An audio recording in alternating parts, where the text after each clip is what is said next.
Hey everyone, this is BRAINWAVEZ, and in this video I'm going to show you how to create sustained basses like OkayJake.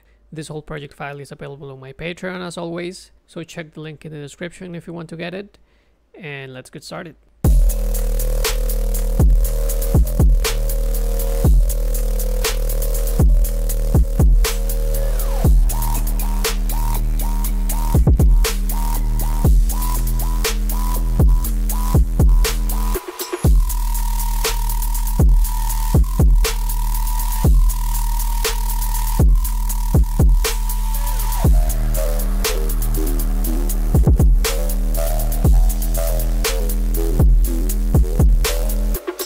So the BPM is 120, the drums are pretty simple EDM trap style drums.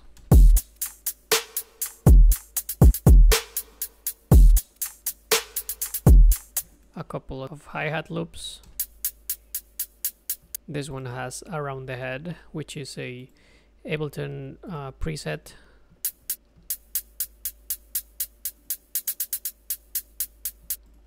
This other one.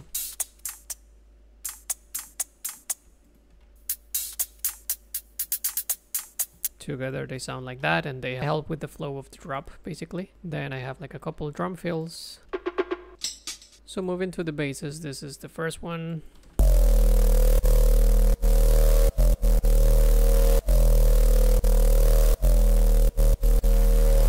To make that sound, you're gonna need a sine wave in the first oscillator, FM from B at 20%, and you're gonna enable oscillator B with the harmonic series wavetable. In this wavetable position 13, level at 16%, and you're gonna create a master tune modulation with these values in here with an amount of 3, unipolar mode. That's gonna give you that sound, and you're gonna put hyper dimension. This is gonna help the sound to not be so static and to feel like more dynamic. Then tube distortion.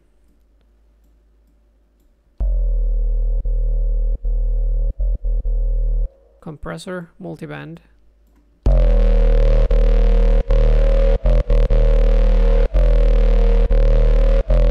Kind of the secret for this sound is the erosion with white noise.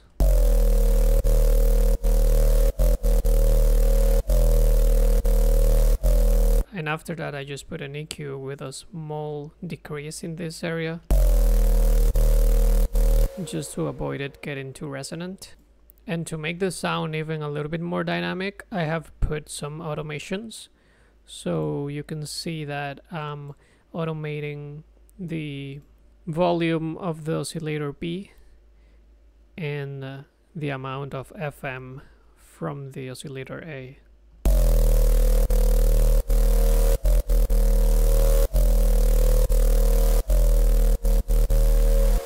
So something to take away from this sound is combining sine wave with harmonic series and playing with the wavetable position, the level of the oscillator B, and the FMing level. It's gonna give you like a really interesting results. From the synths group, I have my side chaining, but also a reverb throw automation with my reverb throw rack, which I have set in public on my Patreon, so even if you're not subscribed, you can get it for free. So feel free to look for that as well. And that's just helping a lot with the flow. So that's for the first bass. Then I have like a variation of that one, which is this one.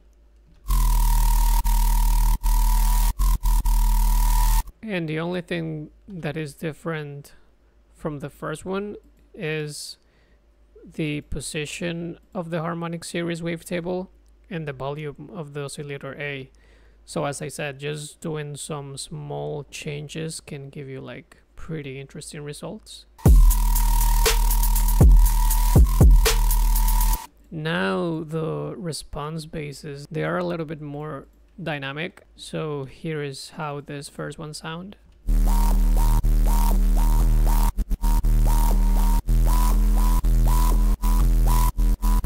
If we take a look at the patch, you can see how I'm making a modulation of the wavetable position and the FM from B. The patch itself is the same, but I'm just doing those things and it's helping a lot to create those changes in texture. So I actually didn't made the automations myself. What I did was grab an LFO from Max for Life, so one of this. If you don't have the LFO device, I highly recommend you to get it. It's free to download from the Max for Life page, I think, so definitely go and get it. What I'm doing with that is I'm changing the LFO from a sine to a triangle. I move the rate to this. I map that to the warping and to the volume, and I'm playing with these amounts. So let me just play this without that. If I enable the first LFO, you're gonna notice a subtle change that happens within this movement.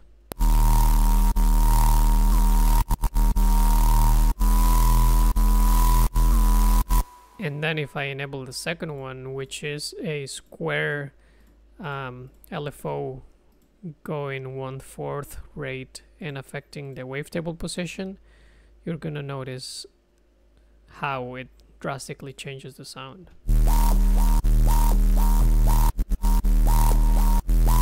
And you can obviously play with this and get a ton of other sounds. So for example, I might change the rate or just the depth.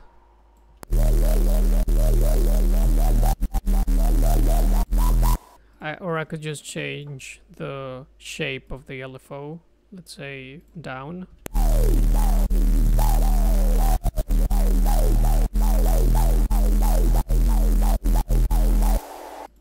But yeah, in this case, square in 1/4 was pretty good.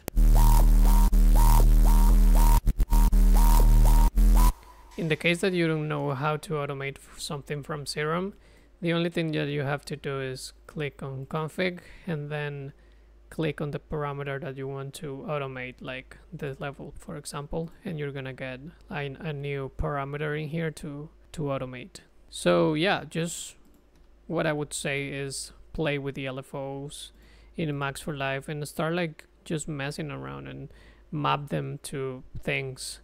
If you don't know how to do that, here you click map and you click on the parameter that you want to map. For example, let's say the volume of oscillator A and the amount of erosion in this third slot.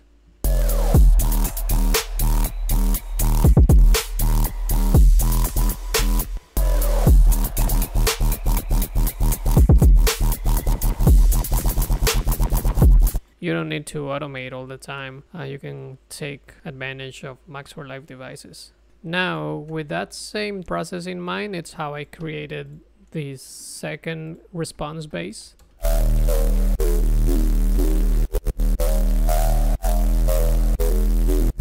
So once again, if you check, the preset is the same thing. I'm just automating, the same parameters, but using different LFOs this time, like different rates and different shapes. So for example, in this case, I'm using the down shape in 1/4 and I'm automating the FMing amount, as you can see in here. And then I'm automating with the LFO the wavetable position. And this time it's not being synced to the project, it's just a rate in hertz. And I'm using the triangle shape and this rate. So let me disable that.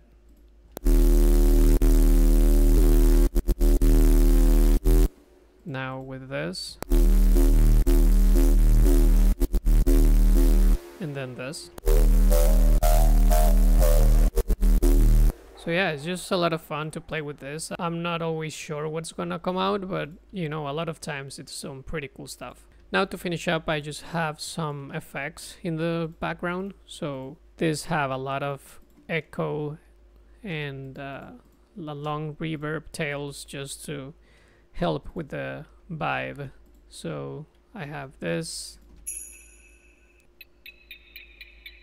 and some weird samples.